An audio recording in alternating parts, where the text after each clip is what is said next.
नमस्कार, मैं मेघा रानी यादव और आप देख रहे हैं वंदे छत्तीसगढ़ मीडिया। आइए उन खबरों पर नजर दौड़ाते हैं जो प्रदेश में बटोर रही हैं सुर्खियां। श्रमिक अपने श्रम, समर्पण और परिश्रम से समाज तथा देश के विकास की मजबूत नींव तैयार करते हैं। वे स्वयं कठिन परिस्थितियों में रहकर दूसरों को सुख सुविधाएं उपलब्ध कराते हैं, इसलिए श्रमिक वास्तव में देश के निर्माता हैं। मुख्यमंत्री विष्णुदेव साय ने आज राजधानी रायपुर स्थित न्यू सर्किट हाउस में श्रम विभाग द्वारा आयोजित मेधावी छात्र छात्रा सम्मान समारोह को संबोधित करते हुए यह बात कही। मुख्यमंत्री विष्णुदेव साय ने छत्तीसगढ़ माध्यमिक शिक्षा मंडल की 10वीं एवं 12वीं बोर्ड परीक्षाओं की मेरिट सूची में टॉप 10 में स्थान प्राप्त करने वाले पंजीकृत निर्माण श्रमिकों के 22 मेधावी छात्र छात्राओं को मुख्यमंत्री नोनी बाबू मेधावी शिक्षा सहायता योजना के तहत 2-2 लाख रुपए की प्रोत्साहन राशि प्रदान कर सम्मानित किया।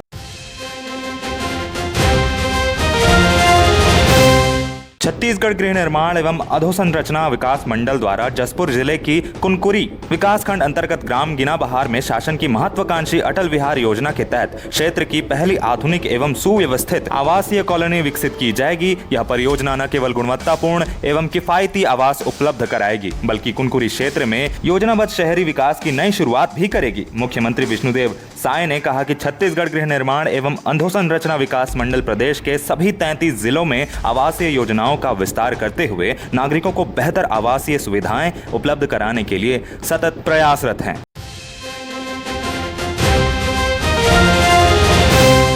भारतीय जनता पार्टी के प्रदेश प्रवक्ता डॉक्टर विजय शंकर मिश्रा ने कांग्रेस पार्टी तथा छत्तीसगढ़ दौरे पर आए NHUI के राष्ट्रीय अध्यक्ष विनोद जाखड़ पर तीखा हमला बोलकर कहा है कि जो खुद परीक्षा घोटालों और डमी कैंडिडेट बैठाने के आपराधिक मामलों में नामजद रहे हैं, वह आज छत्तीसगढ़ आकर पेपर लीक मामले में सुचिता को ढोंग रच रहे हैं। राजनीति में इससे बड़ा दोहरा मापदंड और पाखंड कुछ और नहीं हो सकता।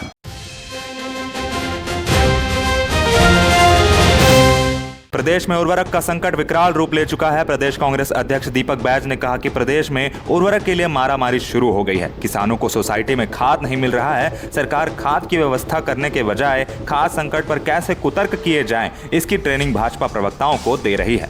समाचार आया है कि भाजपा प्रवक्ताओं को ट्रेनिंग देने के लिए कृषि आयुक्त ट्रेनिंग देने CM हाउस गए थे।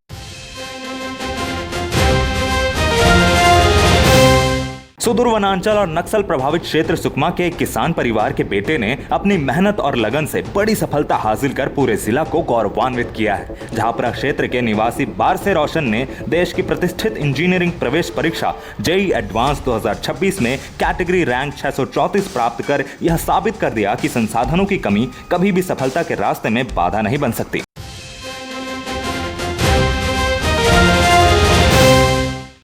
उप मुख्यमंत्री अरुण साव ने अपने 4 दिवसीय बस्तर प्रवास के पहले दिन कई कार्यों का निरीक्षण कर आवश्यक निर्देश दिए। वे इस दौरान कांकेर के कोटतरा में सुशासन तिहार के तहत आयोजित जन समस्या निवारण शिविर में भी शामिल हुए। उन्होंने इस दौरान ग्राम पंचायत के नवनिर्मित भवन का लोकार्पण किया। उन्होंने विभिन्न योजनाओं के हितग्राहियों को चेक, सामग्री और प्रमाण पत्र भी वितरित किए। श्री साव आगामी 4 दिनों तक बस्तर में रहकर निर्माण कार्यों और योजनाओं के मैदानी स्तर पर क्रियान्वयन का निरीक्षण करेंगे।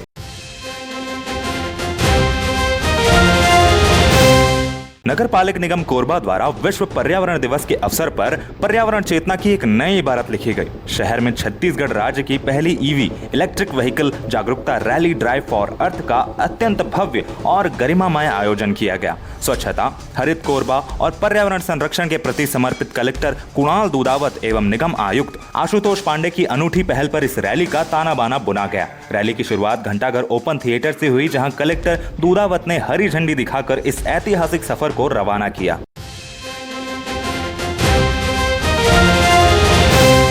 बेमेतरा नगर पंचायत दाढ़ी के प्रभारी मुख्य नगर पालिका अधिकारी रमेश कुमार ध्रुव को नगरीय प्रशासन एवं विकास विभाग ने तत्काल प्रभाव से निलंबित कर दिया है। प्रभारी जांच में अनियमितता और कदाचार की पुष्टि होने के बाद कई कार्रवाई की गई। कोर कटिंग परीक्षण में सड़क की मोटाई निर्धारित मानक M30 के अनुरूप नहीं पाई गई। इसके अलावा कार्यालय कक्ष में शराब पीकर बोतल रखे होने, आपत्तिजनक स्थिति में पाए जाने की शिकायत भी जांच में शामिल रही।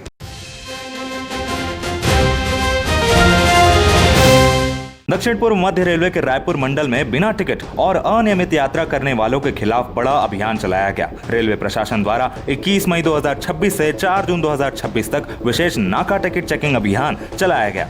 जिसमें 15 दिनों के भीतर 2836 मामलों में कार्रवाई करते हुए 18,09,165 रुपए का राजस्व प्राप्त किया गया। रेलवे अधिकारियों के मुताबिक इस अभियान का उद्देश्य यात्रियों के वैध टिकट लेकर यात्रा करने के लिए जागरूक करना, बिना टिकट यात्रा पर सख्त निगरानी रखना और रेल यात्रा में अनुशासन बनाए रखना है।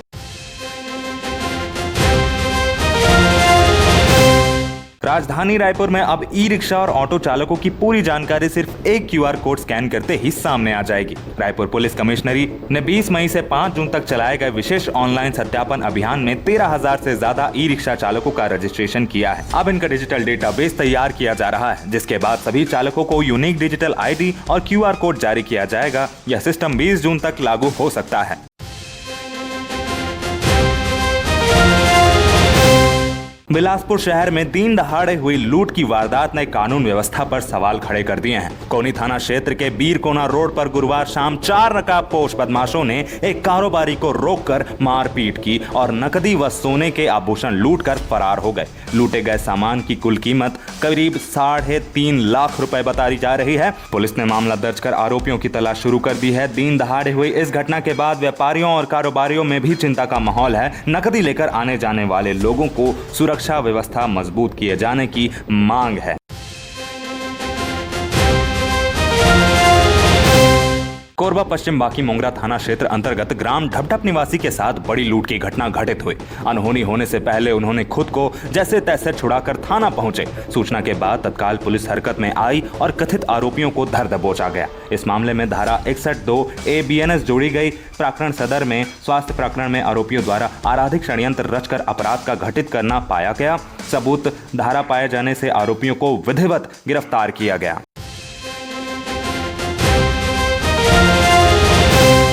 धमतरी जिले के प्रसिद्ध गंगरेल बांध में गुरुवार को एक महिला द्वारा आत्महत्या का प्रयास किए जाने का मामला सामने आया। महिला अपनी 1.5 वर्षीय बेटी को किनारे छोड़कर बांध के पानी में उतर गई, लेकिन मौके पर मौजूद लोगों की सतर्कता से उसकी जान बच गई। महिला की पहचान सतवंती निर्मलकर के रूप में बताई गई है। वह मूल रूप से पूरी गांव की निवासी बताई जा रही है।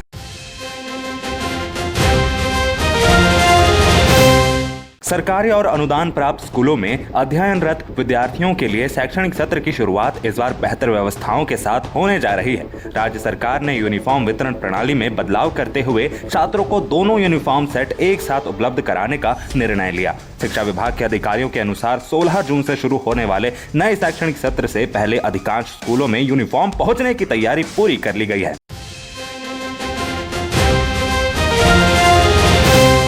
रायपुर कमिश्नरेट पुलिस ने नशे के कारोबार के खिलाफ चलाए जा रहे अभियान के तहत बड़ी कार्रवाई करते हुए 2 किलो 70 ग्राम अवैध गांजा के साथ एक शातिर आरोपी को गिरफ्तार किया। बरामद गांजा की अनुमानित कीमत करीब 20,700 रुपए बताई जा रही है। अधिकारियों का कहना है कि नशे के कारोबार और असामाजिक गतिविधियों में संलिप्त लोगों के खिलाफ आगे भी सख्त कार्रवाई जारी रहेगी।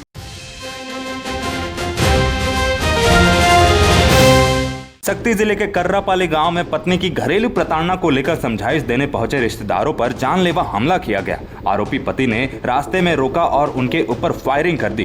पुलिस ने दोनों आरोपियों को अवैध हथियारों के साथ गिरफ्तार कर जेल भेज दिया है।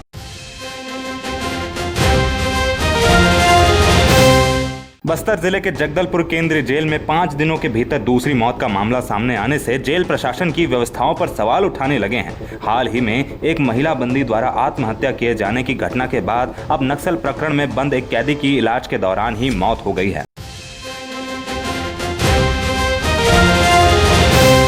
बिलासपुर जिले के कोटा थाना क्षेत्र के पथर्रा गांव में एक 27 वर्षीय युवक की बेरहमी से हत्या कर दी गई। मृतक की पहचान निखिल गोस्वामी के रूप में हुई है, जो बिलासपुर के एक बार में बाउंसर का काम करता था। प्रारंभिक जांच में पत्नी से कथित संबंधों के शक में हत्या की आशंका जताई जा रही है। फिलहाल प्रेम प्रसंग, चरित्र शंका और पुरानी रंजिश समेत सभी पहलुओं को ध्यान में रखकर जाँच की जा रही है। अधिकारियों का दावा है कि आरोपियों को जल्द ही गिरफ्तार कर लिया जाएगा।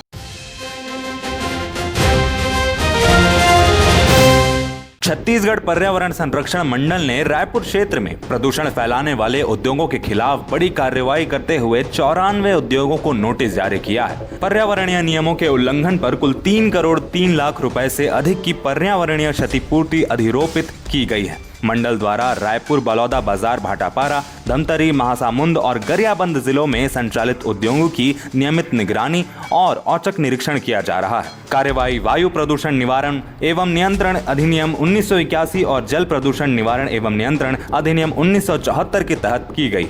छत्तीसगढ़ की निष्पक्ष व विश्वसनीय खबरें जानने के लिए देखते रहें वंदे छत्तीसगढ़ मीडिया। आज की खबरें यहीं तक। मुझे इजाजत दीजिए। जय जोहार, नमस्कार।